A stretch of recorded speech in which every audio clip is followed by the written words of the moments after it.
So I want to describe a little bit more detail about the oversoul structure, but I initially want to start with a massive thank you. You can probably hear the emotion just there, because someone just sent a donation through, which was absolutely perfect timing, and it showed me that I'm in alignment by putting out the videos that I'm putting out, and I needed that money for a very specific reason. And yeah, it helps to show me when I'm in alignment, and also that, my videos are helping someone. So yeah, massive thank you to that person. And so this is a painting. Part of the reason I love painting sacred geometry is because it's in everything. It's everywhere in nature, and there's, every time you look at it, you can see something different in it. So if you look at it that you're the person in the middle, then, going out, there's more and more different. So if you look at yourself as having a soul, so that's your soul. And then the first ring is your closest in terms of the similarity between different souls. So there is an oversoul structure. So even though you're an individual soul, you're still connected to the same oversoul, which then there's oversouls of oversouls. Like it's a structured pattern, much like sacred geometry. And the reason I wanted to bring it up because it's very relevant. I remembered I just had a shower with this download memory, and it was a few years ago. I met a mother and a daughter, and it was at a public event, and there was all of these people, and I just happened to sit across from this mother and daughter. And it really helps me to understand divine timing, and the just we're always in the right place at the right time, no matter what we think, and no matter what the logic mind may think. But I had this conversation with them, and I turned around and I could sense, I could see it, and I just said it. I was like, "You do realize the daughter, like your daughter, is your mother?" And her face nearly hit the ground because, like, her jaw nearly hit the ground because she's like, "We always said we thought, like, that it was mum." And her mum had actually passed away, and that's why, I don't see death as a bad thing, because of experiences I've had with death myself, and then with other people with death.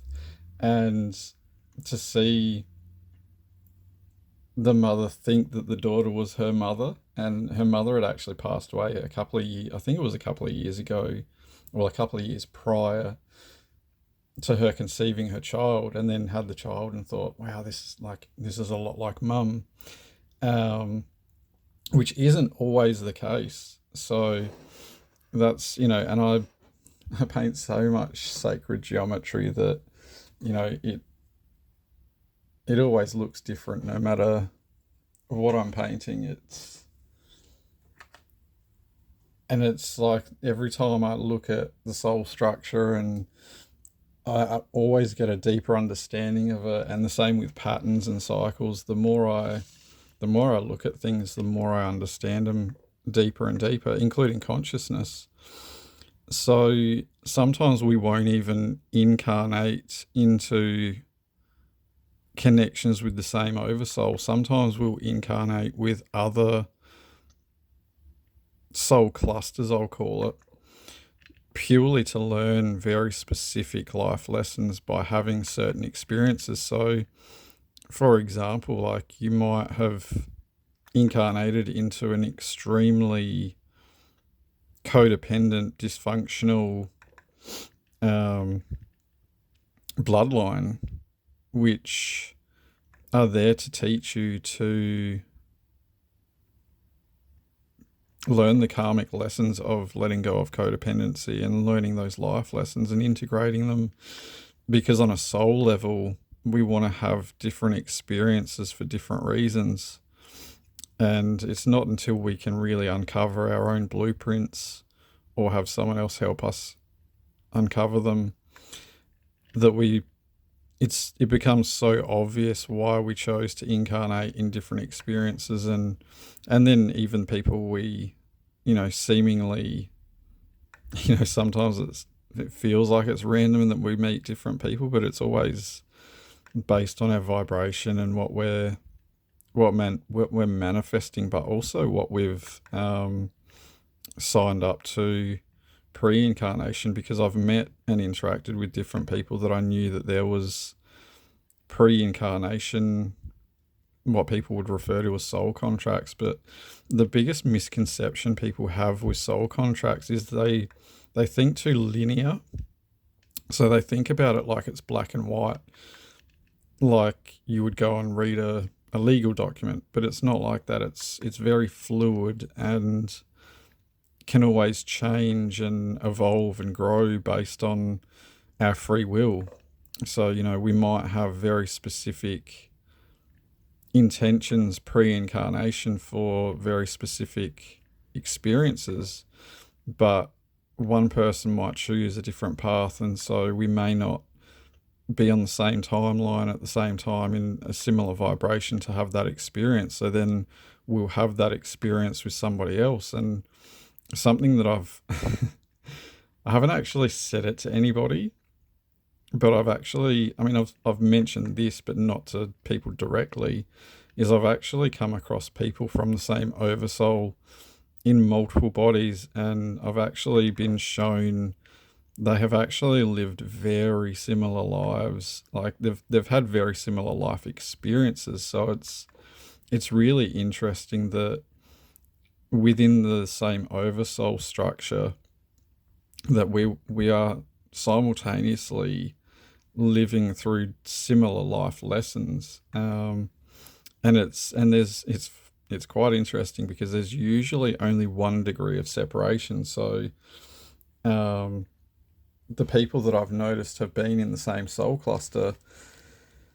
I've interacted with different groups and met different people and identified the same soul frequency, because we all have a core soul frequency. So like if you really feel the energy in my vibration, which will come through in my voice, or anything I do, really, it will always have my soul signature. So same as my artwork, like if 1,000 people who were really good copy artists copied this, I would, because I can read the energy and feel vibration so intensely, I could pick out mine with complete replica clones because they don't have my energy in them.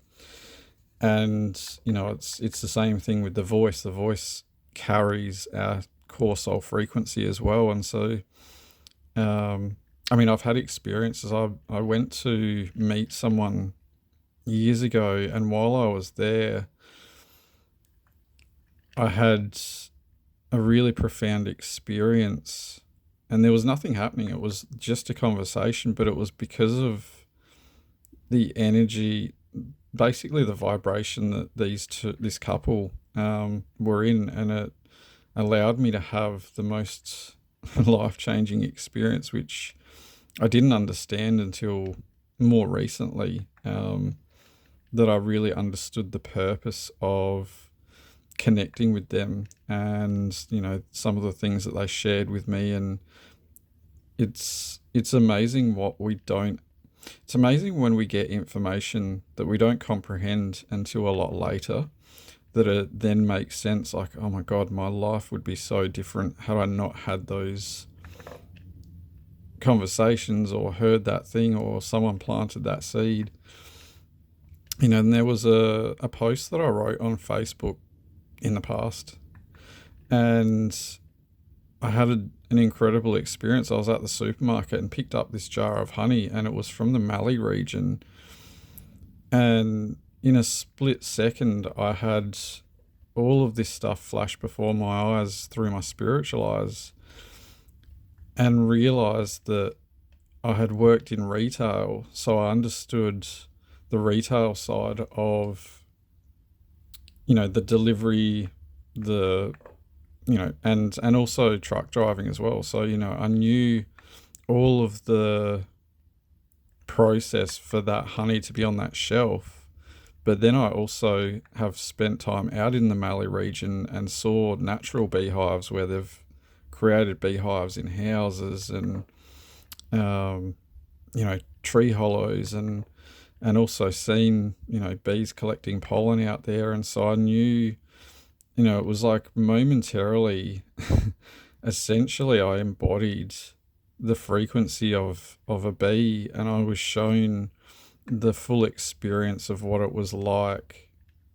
from the bees' perspective, all the way through to my perspective of then me purchasing and then consuming it. And when I consumed it, it was, it was the most incredible experience. And then again, just a couple of days ago, I got some venison out of the freezer, which was from a deer that I'd harvested myself. And while I was eating it, it's not something that I really choose to tune into that deeply that often. But this particular one, I'd eaten plenty of it previously, but then when I was eating it this time, I was actually being shown, once again through my spiritual eyes, bits of that deer's life, including up to the point that it actually presented itself for me to harvest, for me to sustain myself. And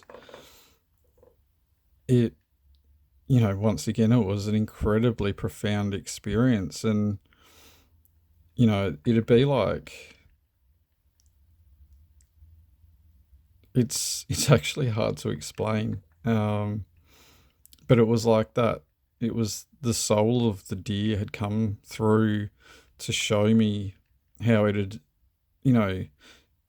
if you look at it in terms of a soul contract, it was like that deer chose to take on a soul contract to sacrifice itself for me to sustain myself. And part of that being to consciously connect to it spiritually, to then have that very profound experience with it. So without me having harvested and consumed it, I went from the process of hunting. Well, I had to go through the process of learning how to shoot and then learning how to hunt, and then become consciously aware of my surroundings, and then sit there and allow that deer to come and present itself, and then teach myself how to butcher and preserve the meat so that it would last a long time in the freezer, and all of these different experiences. And without having that soul choose to allow me to consume it, I wouldn't have had any of that experience. I wouldn't have as great of an understanding of my own life experience. The only way that I've learned what I've learned has been to really reflect in moments like that where things make sense, and I go, oh wow, like I understand why I've had all of these different life experiences. Same as my artwork, I've always had a creative side, but I haven't really embraced it until I really got into dot work. And I've initially, I had to teach myself how to dot, but then there was also getting it to the point where I was happy with it. I was painting on stones full of imperfections, and I wasn't that happy with it. And then canvases, and I realized that it's how I want to do it. And there's no right or wrong way in how I want to do it. So if I want to prepare it and spend countless hours getting it to the way that I want it, then it's worth it for me.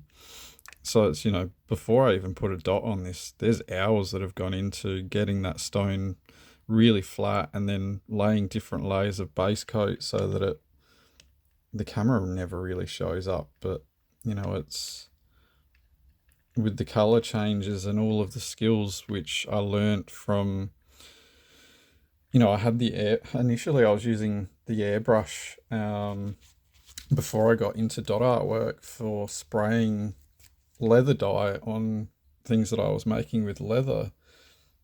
But then prior to that, I learned, when I was a teenager or a bit older than a teenager, maybe early 20s, I taught myself how to spray paint cars. And so I've incorporated all of those different skills from different life experiences into the one thing, which is these creations that I'm making now. And even, part of my journey was learning about crystals. And what I learned from crystals was to understand how to read energy and frequency and tune into things, like tuning into that. I mean, I've always had the psychic and medium connection, but to really connect on the way that I did with that deer, it's, experiences like that allow me to go even deeper into my connection and understanding.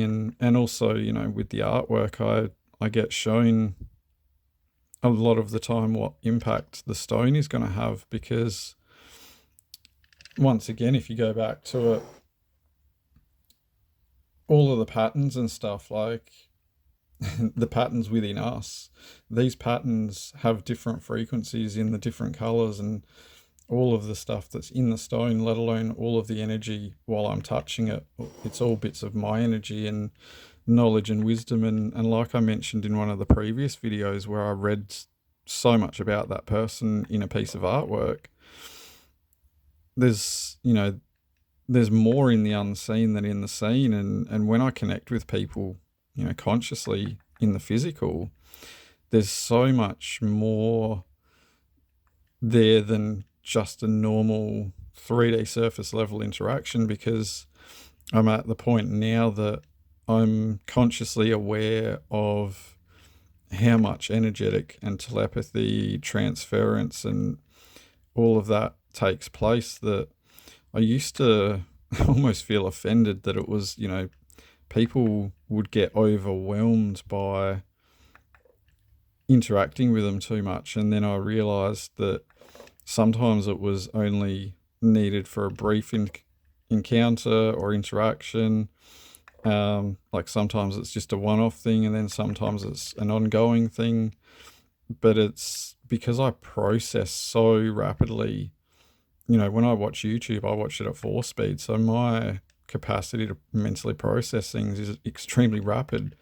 So if I'm helping someone shift through things, they can quite easily get overwhelmed, because I do actually, I get so zoned into getting them from where they are to where they want to be, that then they have to get through all the resistance and blockages within their free will choices that they're currently making, that they need to make changes to essentially jump timelines. And especially if they're, especially sometimes when people are like craving expansion, and then I'll keep giving and giving and giving the things to help them expand themselves, but then usually they'll reach a point where they just tap out and they're like, I need to go and process.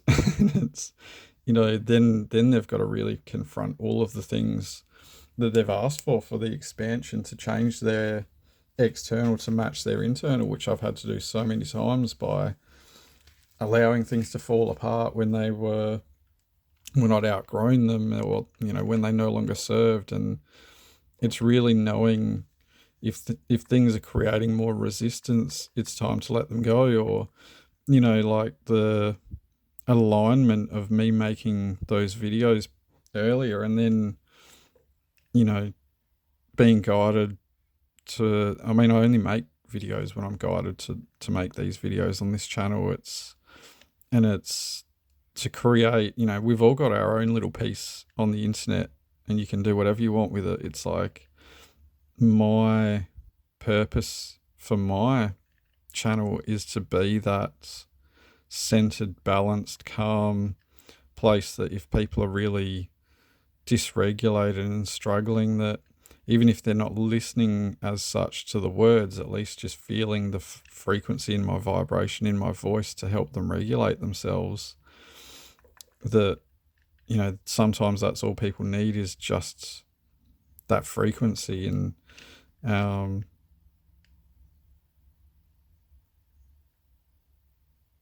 Yeah, and I was just I was actually just showing that some people will actually have a similar experience to the one that I was mentioning earlier, where when someone's got enough of a steady frequency and then you engage with their frequency, that it, can have a massive impact. Where, if I guess it's the right time to share that at this moment.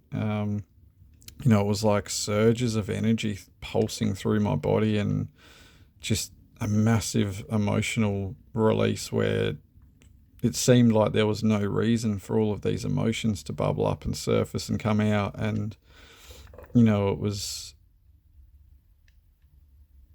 was what I needed, because I'd suppressed so much that I needed that release in that moment. Which I know I mentioned something about this earlier, but yeah, it's when we suppress too much, it's like it reaches boiling point, and then we need that release, to then really clear and center and ground back into alignment. Because if we're completely out of alignment for too long, then it really builds up and creates so much resistance within. But then at the same time, it's not a bad thing, because then it's like a catapult. It's like you've pulled back so much so far that then you just catapult forward. And I do that with the creative energy. I'll let it sit there and I'll let it build up for a few days sometimes, and then I'll go and create heaps of artwork really rapidly, because I've let it build up. And then it's like a massive pressure relief of creative flowy energy that I'm just like pouring out into my creations. Um and it actually helps them to be even more powerful energetically. And there's probably people watching this going like, there's no stencil on there. Like, I had an initial circle for the main dot, and then the first row I had a few dots. That was it. Like, that's my stencil. And then going freehand. But it's just time and practice, and that's why I can now speak a little bit with it without it being completely disastrous. But it's because I've built up so much muscle memory that I'm looking at multiple points simultaneously as I'm applying the dot. I'm lining up different things, but it's all, I've wired my brain to look for very specific things, so that it's like, all right, and I just naturally go, right, bang, there, like that's where I want to put it.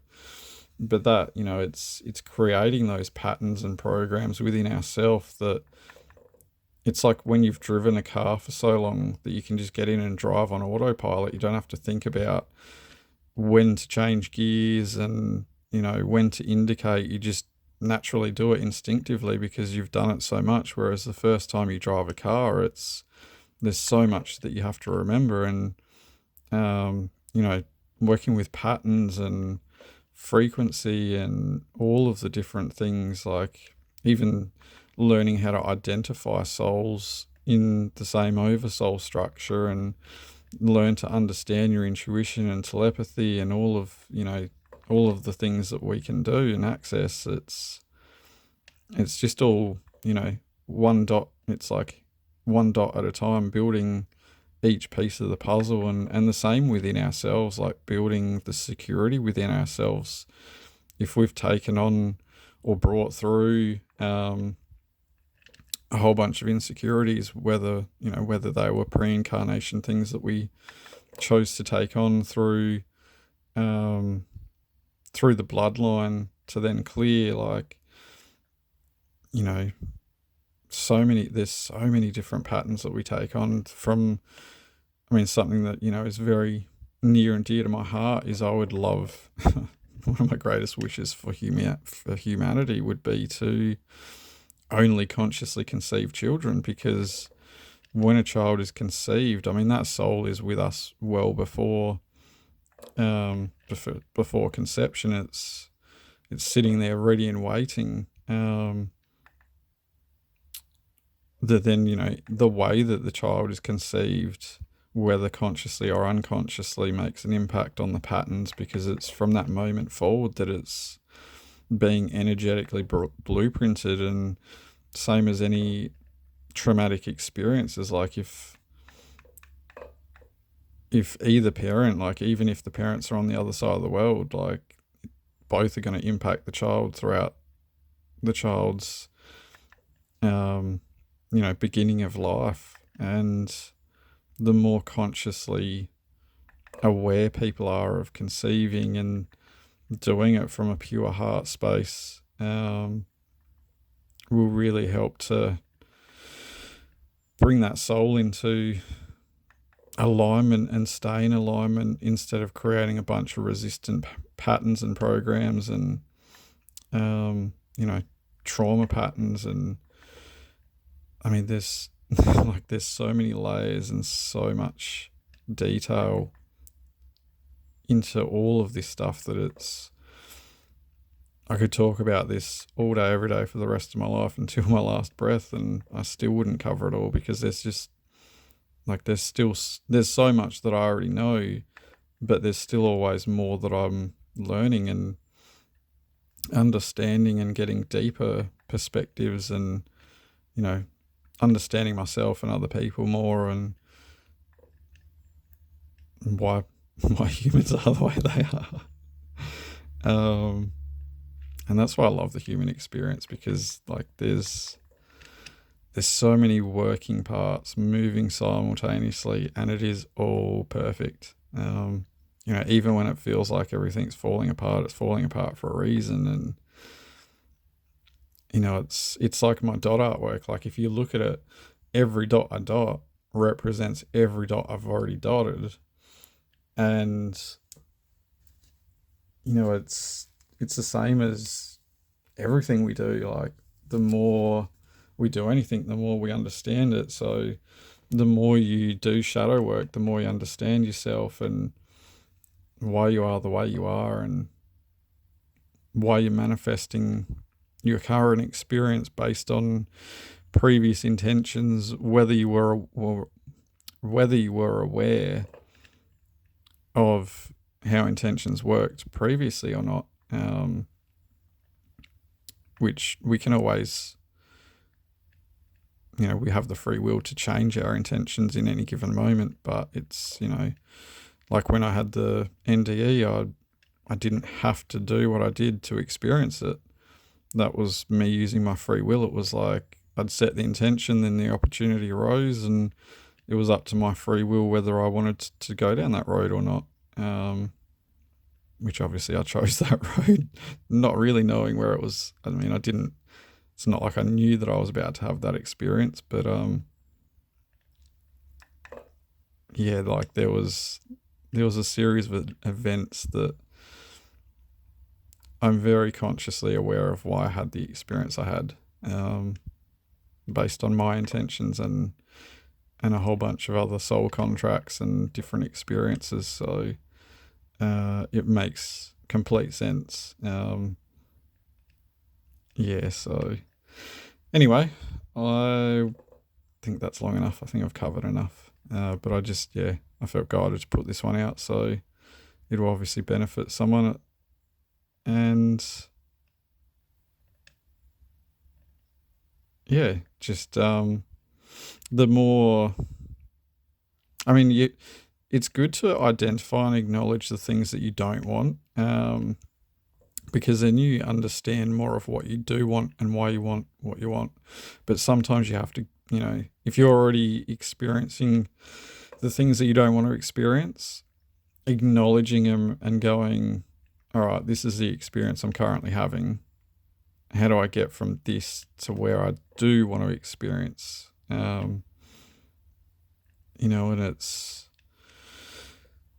we literally have the free will to do and become anything. Like, in my past, I used to call myself, like, I used to identify what I was doing. So I'd be like, I'm a truck driver, or I work in retail, or I'm a photographer, or, I'm these things. But I've come to realize, like, even now here, it's like I'm being an artist, but I'm not an artist. Like, I'm not just an artist. I'm doing so many things simultaneously. It's, this is just a form of my creative expression, and, sharing just some aspects of me. Like, people who, even people in the future who watch this, who have never interacted with me, and, if this is the first video they've ever listened to of mine, unless I shared the details about all, some of the some of the not so pleasant experiences I've had, where I've put myself in different situations, they probably wouldn't even believe some of those experiences based on the way that I am now. It's always interesting when I meet new people now and I share certain things with them, and they find it hard to believe the way I am now, that I used to do some of those things or be those ways, that it's like, but they didn't know me before. So their perception of me is based on, in the moment, which, if you want to really get a good understanding of, everyone's mirroring something. It's like, if you really want to look in the mirror, like, go find some new people to interact with, and they'll show you exactly what your vibration currently is.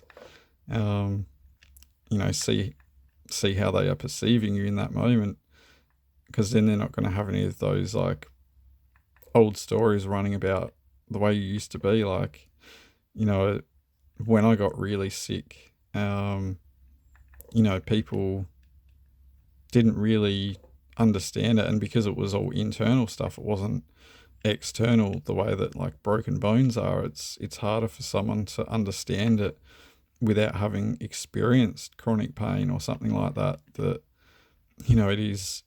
very much is, with something like that, you can't really comprehend it until you've been through it, and just how consuming it is, which was the hardest part for people to understand who'd never experienced it. And that's the sign to end this video here. So have an incredible day.